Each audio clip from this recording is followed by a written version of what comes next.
झुलसाती गर्मी की रात। एसी वाले कमरों में सोने वाली बहुएं अचानक पसीने में भीगकर चीखने लगीं। पूरा घर अंधेरे में डूब गया और पहली बार उन्हें एहसास हुआ कि जिस लड़की को वे नौकरानी समझती थीं, वह रोज इसी आग में जलती है। गांव के किनारे एक पुराना मगर विशाल हवेली जैसा घर था।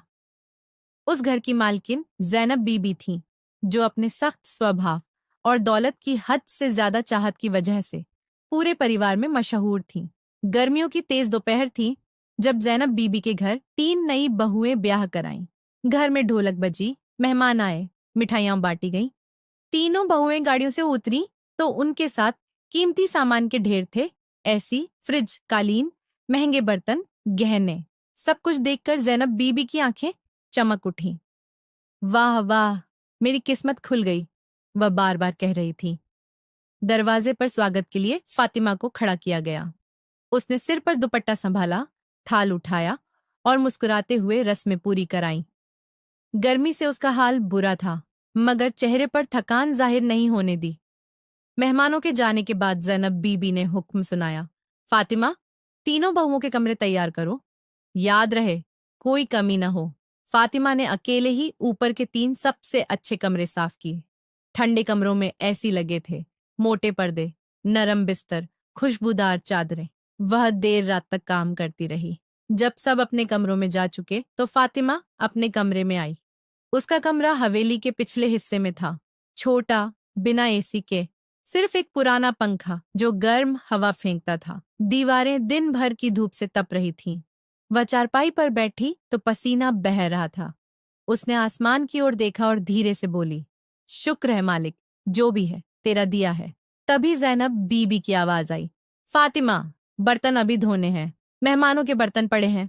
वह तुरंत उठ खड़ी हुई। अगले दिन से फातिमा की असली परीक्षा शुरू हुई।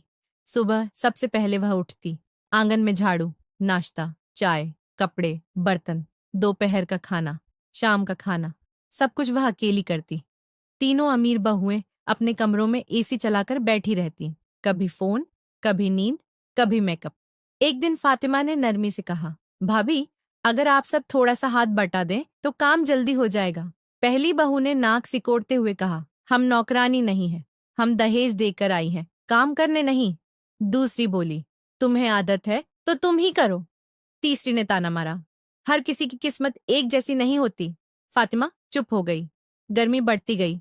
दोपहर को रसोई भट्टी बन जाती, चूल्हे की आग और ऊपर से सूरज की तपिश। फातिमा का दुपट्टा पसीने से भीग जाता, हाथ जलते, आंखें लाल हो जाती, मगर वह रुकी नहीं। रात को जब सब ठंडे कमरों में सोते, वह गर्म कमरे में करवटें बदलती रहती।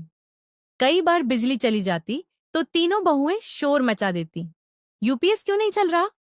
इन्वर्टर ऑन करो। जैनब बीबी तुरंत इलेक्ट्रिशियन को फोन करती, मगर फातिमा के कमरे के लिए कभी कुछ नहीं सोचा। घर में एक और लड़की थी, हेरा। वह जैनब बीबी की भतीजी थी, जो पढ़ाई के सिलसिले में उनके पास रहती थी। वह सब कुछ देख रही थी। एक रात उसने फातिमा को आंगन में कपड़े निचोड़ते देखा। भाभी, आपने खाना खाया?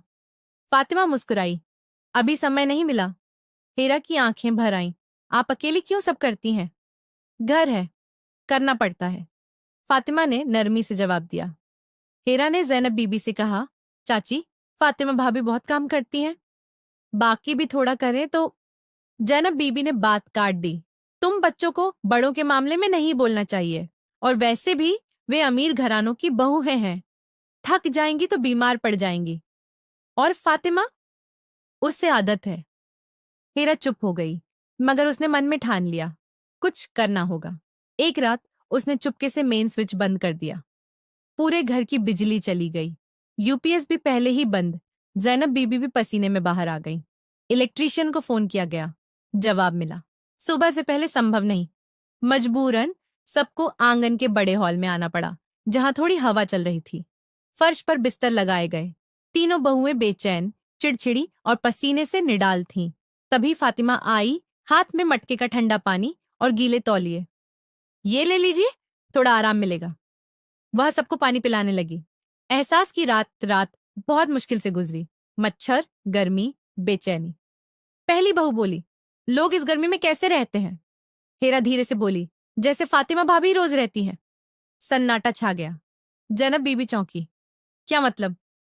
उनके कमरे में ना ऐसी है न सही पंखा। तीनों बहुएं एक दूसरे को देखने लगी। सुबह बिजली आई। सब थके हुए थे। हीरा ने सच बता दिया। स्विच मैंने बंद किया था ताकि आप सब एक रात वह महसूस करें जो भाभी रोज सहती हैं। जैनब बीबी पहले गुस्से में आई, फिर चुप हो गई। तीनों बहुएं फातिमा के पास आईं। हमसे गलती हुई, हमें अंदाजा नहीं था। फातिमा घबरा गई। नहीं नहीं, कोई बात नहीं। नहीं, बात है। पहली बहू बोली, आज से हम सब काम बांटेंगे। बदलाव उसी दिन फातिमा के कमरे में नया कूलर लगाया गया। खिड़की बड़ी करवाई गई। नया पंखा लगा। जैनब बीबी खुद आई। बेटी, मुझे माफ कर दो। मैंने दौलत देखकर इंसाफ भुला दिया था। फातिमा की आंखों में आंसू आ गए। आप मां जैसी हैं। अब घर का माहौल बदल गया। काम बांट लिया गया। रसोई में हंसी गूंजने लगी। गर्मी भी आसान लगने लगी। तीनों बहुएं अब फातिमा से रेसिपी सीखती, उसके साथ बैठती, बातें करती। हीरा मुस्कुराकर सब देखती और सोचती, कभी कभी एक रात की तकलीफ पूरी जिंदगी बदल देती है। और यूं वह घर जो कभी नाइंसाफी से भरा था, अब प्यार और बराबरी से आबाद हो गया।